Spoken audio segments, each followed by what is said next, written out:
Gitu. Bagaimana hasil-hasil yang diperhatikan di drone itu kemudian menjadi bahan-bahan mahasiswa untuk mendesain satu kawasan, mendesain satu wilayah. Ya. Kekurangannya juga pasti ada lah, kelebihan dan kekurangannya. Tapi paling tidak di bidang arsitek kita mau mendekatkan bahwa semua desain adalah digital, hasil-hasil digitalnya yang kita bawa ke vlog, yang kita bawa di YouTube supaya bisa disaksikan. Juga anak-anak mahasiswa juga yang sekarang, anak-anak maba ini sering buka YouTube karena di situ pelajaran itu banyak. Iya. Supaya ketika ada dosen, kita tuh lebih banyak berdiskusi, mempertanyakan apa yang menjadi kebutuhan daripada materi-materi yang dilaksanakan.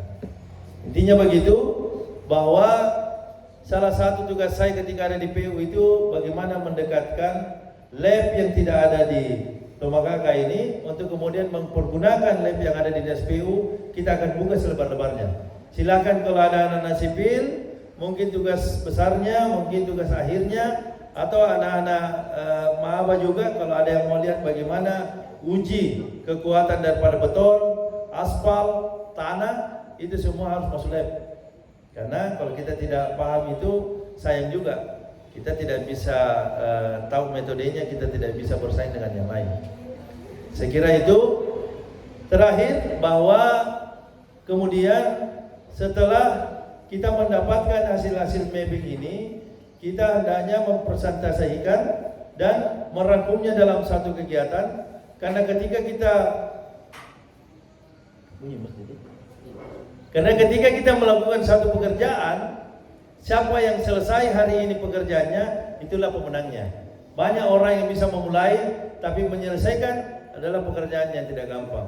Bagaimana menyelesaikan tugas-tugas besar, bagaimana menyelesaikan tugas-tugas yang ada di dosen, bagaimana membuat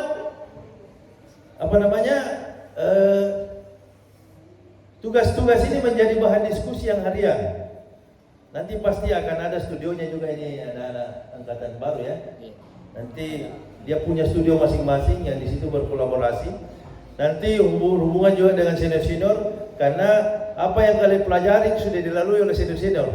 Bagaimana pengalamannya, apa pembelajarannya, disitulah ada dialog yang besar, ada dialog yang akhirnya kita bisa mempelajari apa-apa sebenarnya yang diberikan oleh dosen. Saya kira begitu, lebih dan kurangnya mohon dimaafkan, karena bagaimanapun dosen-dosen kita juga ini di kantor saya banyak yang kita perlu sertifikatkan. Ya, alumni-alumni sebentar lagi kita akan membuat vokasi bahwa dengan sertifikat itu kau mempunyai satu password lagi, ada satu nilai tambah ketika masuk ke dunia kerja nanti. Ya, ada pelatihan, ada seminar, kursus yang dilakukan selama 3 hari, online dan offline. Nanti disebarkan saja melalui ini karena ada linknya. Itu penting karena di situ saya mengajar tentang bagaimana BIM, Building Information Modeling.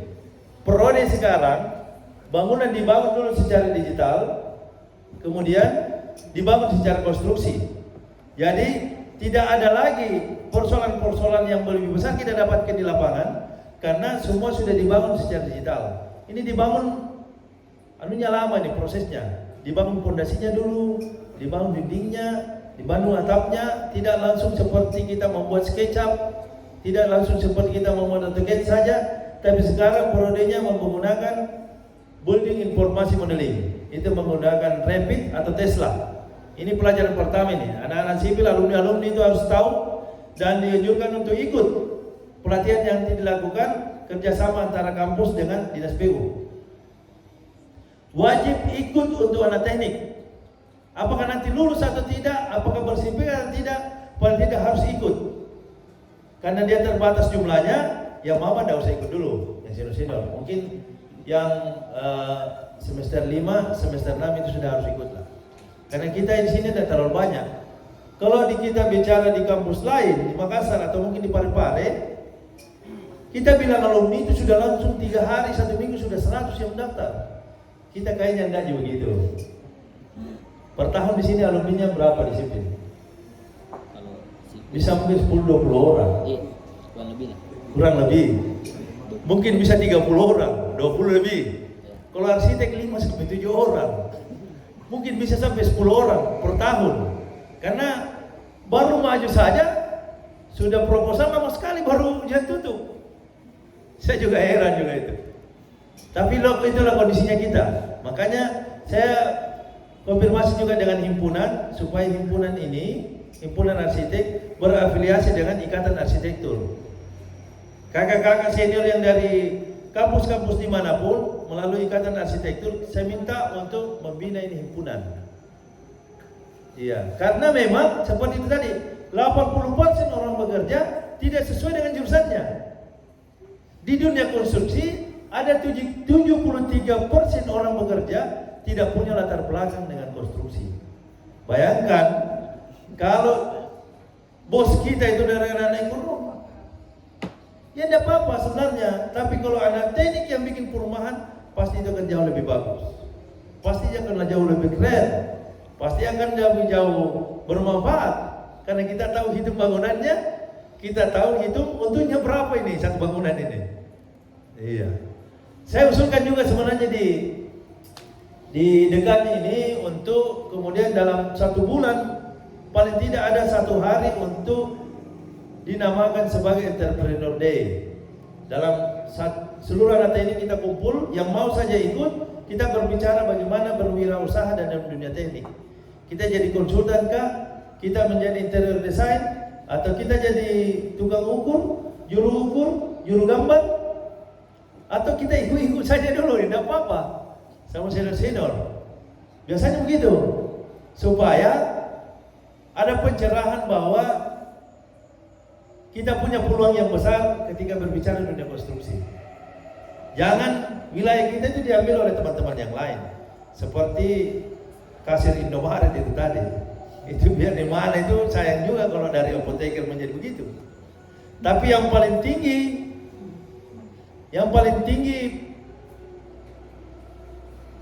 ikatan profesi, yang pertama itu adalah kedokteran. Yang kedua itu teknik. Ini pencerahan juga buat kita sebenarnya. Tapi inilah jawaban daripada bagaimana kita menatap masa depan, bahwa dengan berteknik kita punya peluang yang besar sekali. Kita mempunyai kesempatan yang luar biasa melalui para senior, melalui para alumni, atau orang-orang yang sudah bekerja di bidang keteknikan. Dengan cara apa? Bagaimana mempersiapkan diri, bagaimana menempa diri, bagaimana membuat kita berkualitas sehingga orang-orang bisa membutuhkan kita. Salah satu intinya itu adalah bagaimana menguasai digitalisasi, itu yang dibutuhkan. Selebihnya saya menunggu para senior ini, para alumni, atau siapapun yang ada di sini untuk mengikuti vokasi yang dilakukan kerjasama antara Dinas PU, Balai PU dan Kementerian PUPR bekerjasama dengan kampus Tomakaka untuk mensertifikasi. Itu banyak sekali pembelajaran-pembelajaran yang senior saja belum tentu mendapatkan di dunia kampus. Kita ajarkan itu selama 3 hari, kemudian kita tes, dan mudah-mudahan ini menjadi jawaban daripada bagaimana kita melihat Sulawesi Barat ke depannya. Kita selalu mau berbicara tentang bagaimana memberdayakan masyarakat lokal. Bagaimana mungkin bisa diberdayakan kalau kau tidak tahu? Bagaimana kau diajak menjadi tukang kalau pegang skop kau tidak tahu? Masih pegang gergaji, sekarang orang tidak pakai gergaji lagi. Anak teknik tidak pakai gergaji lagi tuh kalau masuk di lab. Pakai apa sekarang? Burinda. Tidak ada lagi orang yang pakai kayu. Semua sudah diganti dengan baja ringan, kanal C. Iya. Kedepannya kita harusnya bisa melihat bukti-bukti bagaimana rumah-rumah ini yang rapuh karena tidak mengikuti kaidah keteknikan dibandingkan dengan rumah-rumah yang paling tidak dia tidak hancur, mungkin dia miring ya tidak apa-apa. Itu yang harus diketahui anak-anak teknik, khususnya anak-anak maba. Bagaimana sertifikasi di dunia pendidikan itu harus dilakukan. Paling tidak mengetahui, jangan survei juga melihat bagaimana orang-orang bekerja saja. tapi melihat bagaimana dia melipat, bagaimana menggunting, bagaimana membengkokkan besi itu tidak pakai tenaga besar lagi. Semua diwakili dengan alat-alat canggih. Bayangkan kalau total station yang susahnya kita pelajari, bahkan kita sewa di perkuliahan, begitu kita kerja itu tidak dipakai. Orang pakai drone, orang pakai GIS, Global Information System. Ini yang harus kita persiapkan, karena yakin dan percaya bahwa anak-anak teknik lah yang punya masa depan di periode yang akan datang.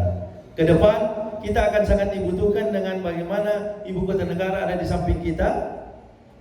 Kita akan dibutuhkan bagaimana kita masuk di Alki 2. Semua di pesisir Sulawesi di bagian barat adalah bagian daripada IKN yang kemudian akan mengisi jabatan-jabatan penting yang ada di IKN. Bagaimana mungkin kita mau mengisi kalau kita tidak bersertifikat? Bagaimana mungkin kita bersertifikat kalau kita tidak berkompeten? Olehnya itu, marilah kita sama-sama mengejar bagaimana kualitas diri itu kita dapatkan, kita kembangkan diri, kita belajar, tanya-tanya dengan alumni, tanya-tanya dengan senior. Mumpung ini anak-anak teknik sekarang sudah lebih gampang, gitu ya, Pak Ketua ya. Sudah banyak seniornya, sudah enak semua ini, banyak alumni-alumni. Intinya kalau berbicara PU, cari saja saya, mau masuk di lab, hubungi saja saya, insya Allah tidak ada yang menyulitkan kita di sana. Gitu ya. Saya berterima kasih karena ya mungkin Tuhan yang menakdirkan untuk kita bisa bertemu walaupun sore-sore ini. Iya. Sudah mau maghrib, tapi kalau mungkin ada tanya jawab saya serahkan kembali kepada moderator. Terima kasih saya ucapkan. Subhanallah wa bihamdihi, subhanakallah wa bihamdika, asyhadu an la ilaha illa anta, astaghfiruka. Assalamualaikum warahmatullahi wabarakatuh. Ya, itulah tadi materi. Kita beri aplaus kepada Bapak. Ya, saya rasa materinya tadi sangat menarik. Mengingat juga waktu kita sudah mau masuk maghrib, jadi saya cuma buka dua orang untuk bertanya. Mungkin dari adik-adik atau teman-teman ada yang mau bertanya, saya persilahkan. Ini anunya tuh kakak juga biasa kalau kasih kesempatan los-los saja. Kalau orang Jawa itu semua angkat tangan. Sebentar dipikir yang mana mau ditanya. Ya, mungkin silakan. Satu lagi supaya ada siap memang. Ya. Masih ada? Mau apa? Satu orang. Harus berani dong, anak teknik. Teknik berani. Ada ya? Satu dulu. Ya. Perempuan juga ada apa-apa. Biasa anak-anak tekniknya perempuan biasa gentle juga itu. Ya, oke. Oke, silakan. Silakan. Pertanyaan saya di sini, Pak, bagaimana solusi apa yang kita ambil atau solusi apa yang pemerintah ambil tentang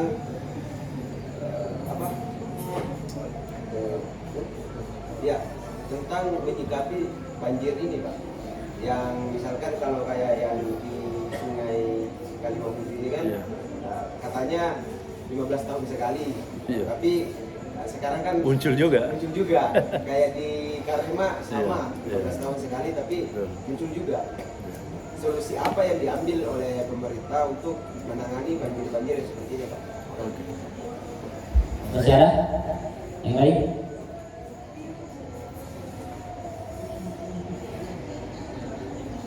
Mungkin dari teman-teman alumni ada? Berani dong. Ya, kalau memang sudah tidak ada, saya. Oh itu ya. tahu. Ini baru. Siapa namanya?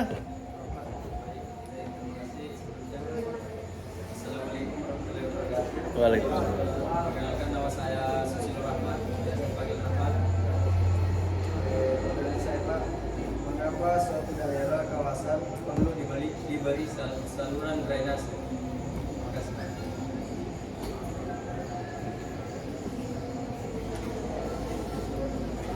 Bagus pertanyaannya ini. Tapi mudah-mudahan sampai waktu ini. Karena kalau asal kita berhenti. Ya, mungkin dari dua pertanyaan, ya saya persilahkan kepada Bapak. Ya, terima kasih. Pertanyaannya sangat bagus. Karena yang pertama menanyakan kenapa harus dibuat drainase ya. Yang kedua, apa tindakan pemerintah dalam hal mengatasi banjir. Ya. Jadi urusan banjir ini sebenarnya urusan bersama. Karena pemerintah itu terbagi lagi. Pemerintah kabupaten dipimpin oleh seorang bupati. Pemerintah provinsi dipimpin oleh seorang gubernur. Ada lagi pemerintah pusat yang di sekitar kita ini dihadiri oleh teman-teman dari Balai Kementerian. Anggarannya dari APBN. Jadi ada dua anggarannya, APBN dan APBD. APBD itu terbagi lagi antara APBD kabupaten dan APBD provinsi. Ya. APBD kabupaten itu mungkin sekitar 1 triliun kalau tidak salah. APBD provinsi adalah 2,5 triliun. Ya. APBN tidak banyak, mungkin sekitar 1 triliun lebih. Tapi fokusnya di konstruksi. Ada Balai Cipta Karya untuk bangunan gedung, ada Balai Wilayah Sungai untuk sungai tadi itu, kemudian ada Balai Perumahan, ada lagi Balai Jasa Konstruksi. Ini semua melaksanakan konstruksi sesuai kewenangannya masing-masing. Jadi pertanyaannya, apa yang dilakukan pemerintah? Sebenarnya ini adalah pertanyaan kompleks. Karena yang harus dilakukan secara bersama-sama adalah mendesain ulang kawasan kota kita ini. Karena bagaimanapun ini adalah kawasan kota, ibu kota provinsi yang bebannya semakin hari semakin berat. Yang bebannya semakin hari semakin kilat, ada perumahan yang tentunya butuh air, yang tentunya butuh material, yang tentunya butuh tenaga kerja. Ini banyak sekali. Ketika ada perumahan yang mau di gunung, otomatis dari serapan air ini itu tidak terserap lagi. Kita lihat di Padang itu sudah banyak gunung-gunung kita terkikis. Mungkin kita tidak pernah lihat daerah Kaluku, tapi data dari teman-teman kehutanan juga sudah banyak tersentuh hutan-hutan kita yang dulunya menjadi tangkapan air. Hari ini Kaluku banjir juga. Iya. Jadi solusinya menurut saya adalah meredesain tata ruang master plan daripada Kabupaten Mamuju ini sebagai kota, apalagi status lainnya adalah sebagai kota penyangga IKN, penyangga daripada ibu kota negara, yang dimana di sana pasti akan membutuhkan kerikil-kerikil yang jumlah besar, yang mungkin tidak dipenuhi, tidak dapat dipenuhi dengan sendirinya.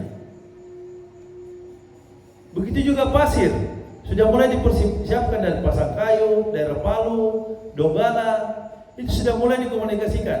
Bahkan bulan depan kita mengundang dari kantor saya di Dinas PU atas koordinir dari Bapak Gubernur, mengundang seluruh gubernur yang ada di Pulau Sulawesi untuk melihat persentase daripada gubernur IKN. Gubernur IKN namanya Satgas Perencanaan dan ada satu Satgas Pelaksanaan namanya Pak Dani Sumadilaga. Itu dari Kementerian Pusat yang ditugaskan ke situ, yang kemudian akan mempresentasikan kepada seluruh gubernur dan bupati. Bupati wali kota akan diundang ke Mamuju, jumlahnya sampai 75 orang. Untuk kemudian dia presentasikan apa sih kebutuhan-kebutuhan yang ada di ibu kota negara yang mungkin bisa saja dipenuhi dari kita yang ada di Sulawesi. Mungkin dari berasnya kah, mungkin dari sayurnya kah, mungkin apa saja. Bisa jadi material lokal, pasir, batu, bisa jadi semen juga yang ada dari sini droppingnya ke sana karena kebutuhannya sudah sangat luar biasa. 100 triliun itu lebih, mungkin yang saya dengar 400 triliun, 400 atau 4.000 ya, 400 triliun dibutuhkan untuk membuat kawasan yang begitu besar. Bayangkan Jakarta dipindahkan ke situ, kementerian. Jakarta sudah terlalu berat. Sehingga bisa saja kita yang ada di sini itu pindah ke sana, karena di sana tentunya lebih menjanjikan. Mata uangnya mungkin berbeda, gajinya lebih tinggi. Jadi kembali lagi, bahwa kawasan kita ini harus didesain ulang. Walaupun ada master plan drainase, itu teman-teman Balai Cipta Karya, di dalamnya ada Satker Penataan Lingkungan, Penyataan Lingkungan, itu yang mengurus semua drainase. Tapi karena ada banyaknya struktur-struktur bumi ini yang berubah ketika gempa, sehingga kemudian banyak yang harus direvisi, banyak yang harus di-mapping kembali. Makanya karena anggaran kabupaten juga terbatas, 40% di antara APBD itu digunakan untuk belanja pegawai. Sangat sedikit dikonstruksi. Dulu dinas PU provinsi jumlahnya 300 miliar, bahkan 100 miliar, sekarang tinggal 35 miliar. Anggaran sedikit ke konstruksi. Apalagi kita berbicara 2023, berbicara 2024, yang kita tahu bersama bahwa kita akan menghadapi pemilu, pesta demokrasi yang besar-besaran, yang serempak dan bersamaan. Itulah sehingga ada namanya skala prioritas yang harus dilakukan oleh bupati dan teman-teman yang lain. Harus ini koordinir oleh bupati, ibu bupati, karena bupati kita adalah perempuan. Kemudian mendesain secara ulang bagaimana drainase ini bisa dibuat sehingga orang tidak banjir. Tapi ya di antara semua ini, semua kabupaten di Sulbar berdasarkan informasi dari tata ruang hasil mapping wilayah kita seperti dari Bodepas, termasuk tadi yang kita sebutkan Karema bahkan Primuku, sebagian tempatnya lebih rendah daripada permukaan air laut. Itulah juga dampak daripada global warming, efek rumah kaca, sehingga air laut juga naik. Jadi memang selain drainasenya ini dibuat bagus, rumah-rumah juga harus ditinggikan. Hasan min. Tidak apa-apa, intinya bahwa drainase kita ini sudah tidak seimbang tingginya. Yang tadinya dia satu arah belok kiri, terus belok kanan, begitu dia mau belok kiri, meluap. Dia mau belok kanan, dari sana lagi lebih tinggi. Jadi aut-autan ini harus menjadi PR kita semua. Mudah-mudahan ke depannya tugas-tugas ini bisa melihat bagaimana kondisi-kondisi banjir di lapangan, mengukur tingginya, dan bagaimana mencarikan solusinya. Makanya di beberapa alumni yang punya surat atau tugas akhir bagus, saya minta untuk itu hasil penelitiannya disumbangkan ke Dinas PU. Mungkin bisa jadi referensi. Saya kira demikian ya. Mudah-mudahan apa yang kita lakukan ini senantiasa dinilai sebagai ibadah sisi Allah Subhanahu wa taala, dan kita semua dimudahkan dalam menjalani perkuliahan. Senior-senior juga bisa selesai tepat waktu. Alumni-alumni juga yang lain bisa memberdayakan dirinya, paling tidak bisa memberikan manfaat terhadap orang lain sekitarnya. Terima kasih, lebih kurangnya mohon dimaafkan. Saya tunggu komunikasi kita selanjutnya. Pak Ketua, terima kasih Pak Ketua Himpunan kita, tepuk tangan dulu untuk Ketua Himpunan ini. Juga kepada senior-senior yang lain, saya tunggu kalau ada yang perlu komunikasi. Kalau ada yang mau ke lab atau apapun bentuknya, katanya senior-senior yang lain. Kalau untuk senior-senior biasa bukan pendapatnya saja yang diminta, sekali-sekali pendapatannya juga, katanya begitu. Terima kasih. Wabillahi taufiq wal hidayah. Assalamualaikum warahmatullahi wabarakatuh.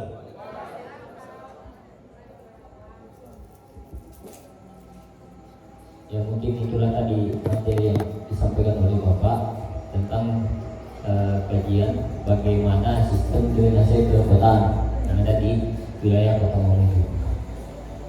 Ya.